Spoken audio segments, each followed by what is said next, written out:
आज हामी उजाउने यहाँ छौँ है यस्तो घाममा।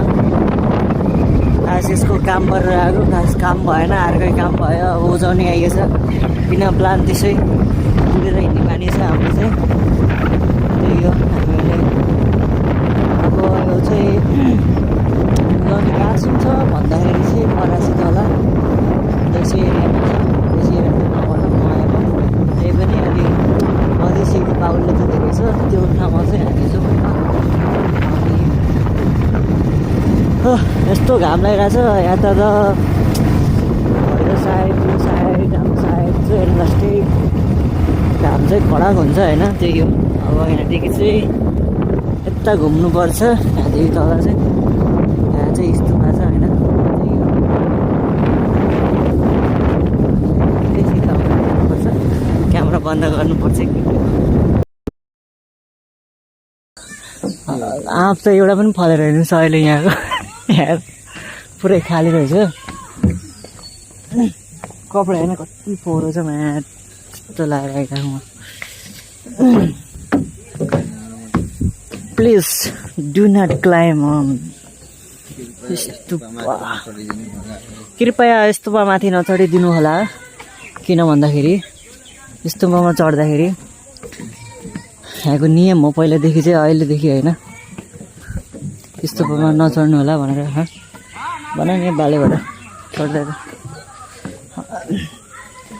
यहाँ चाहिँ पहिला चाहिँ चढ्थ्यो धेरै मान्छेहरू, अहिले चाहिँ बन्द गरिदिएछन् धेरै चढ्यो भनेर। त्यही हो, छोड्दै नजा, फोटो खिच्न लागिरहेको आइज यताबाट घुम। अनि के भन्छ यस्तै हो अहिलेसम्म, छोड्रोक फोटो खिच्नु।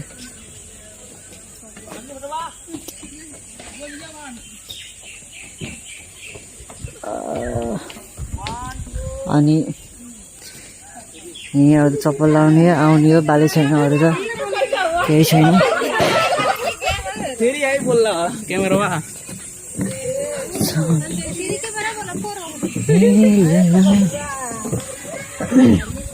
पहिला हामी वहाँ गएर बसेको थियौँ एकचोटि हेरौँ।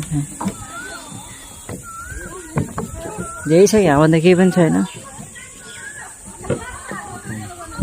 एक राउन्ड हान्ने हो, त्यसपछि घाममा बस्ने हो।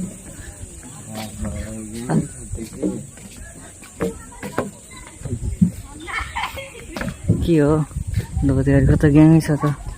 यहाँ फेरि धेरै के भन्छ परासी एरियाकोमा फेरि धेरै त्यस्तै मान्छेहरू हुन्छन् क्या होइन। खै कुन ग्याङ होइन, लौडा लजन ग्याङ हो। अनि क्यामेरा चाहिँ यो हाल्दाखेरि यस्तै आउँछ कि आउँदैन, फेरि खतरा आएको छ क्या ठाउँमा चाहिँ। जोस् यस्तै छ यहाँ, अरू चाहिँ के छ र केही छैन। बाइकको यो हेलमेट यस्तो राखेर फोटो खिच्दा दामी आउँछ होला। त्यही हो भनौँ, एक राउन्ड हानेपछि त्यसपछि ऊ त्यो खास के हो त्यो कटेजमा के पाइन्छ फेरि खाना जम्मा नि। अनि हामी पनि यस्तै थियौँ पहिला चाहिँ। अनि अहिले चाहिँ सुध्रेर अहिले चाहिँ हामी चाहिँ एकदम सिधा बनेको हो। त्यही भनेर अनि यता चाहिँ ग्राउन्ड छ, केही पनि छैन। यता अर्को बाटो छ त्यता चाहिँ जाने। अनि यो चाहिँ मेरो लम्बु अगाडि लमक लमक गर्दै हिँडिरहेको छ। जिन्दगीमा के गर्न सकिन् नसकिन्, तर यो लम्बु हुन चाहिँ सक्यो। त्यही हो, म चाहिँ बढ्न नि सकिनँ। यो चाहिँ लम्बु चाहिँ भयो धेरै नै। अनि त्यही हो, त्यो के पो छ र जिन्दगीमा, त्यही भेले जिन्दगी छ अहिले हाम्रो। त्यही हो,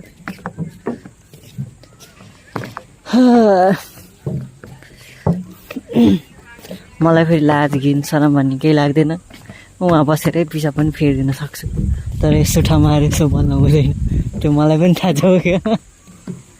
है मेरो चेन खुल्लेछ जस्तो लाग्छ क्या, अरूभन्दा नि हावाभित्र पसिरहेको छ कि। अनि म चाहिँ सुतिरहेको थिएँ कि अनि यो चाहिँ आएर मलाई उठ उठ भन्दाखेरि त म त सपनामा कसले उठाएछ हानिरह पेट पेट भन्दा खोलेको को आएछ यस्तो खोलेको टक्क यो भेटेँ अनि यो भेटेर चाहिँ त्यही हो प्रमाणपत्रको सहित दामी त हो यो भनेको हाम्रो डिएसएलआर क्यामेरा हो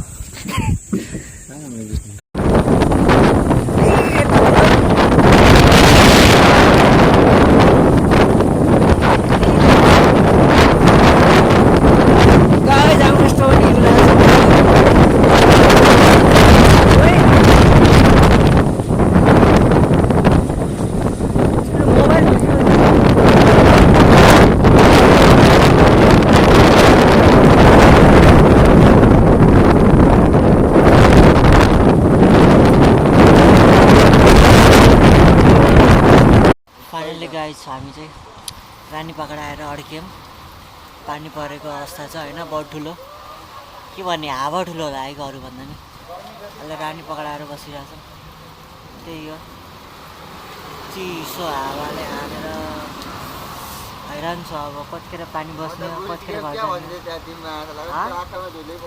के अहिले चाहिँ फाइनल गाइस 10:47 भइसक्यो है कति भयो त 10:47 भइसक्यो अहिले यति राति भइसक्यो 10:47मा यसको अनुहार पनि देखेको छैन अब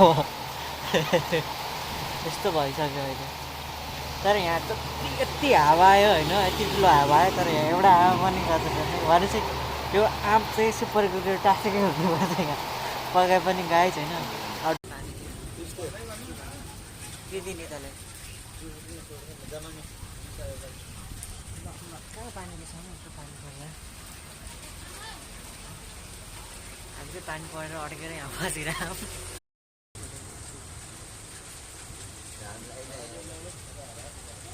अब चाहिँ घाम लाग्ने टाइम आइसक्यो पानी परेर यता हेर्न यता हेर्न लौडे म टिकटक बनाइदिन्छु यतिकै एउटा बोलेको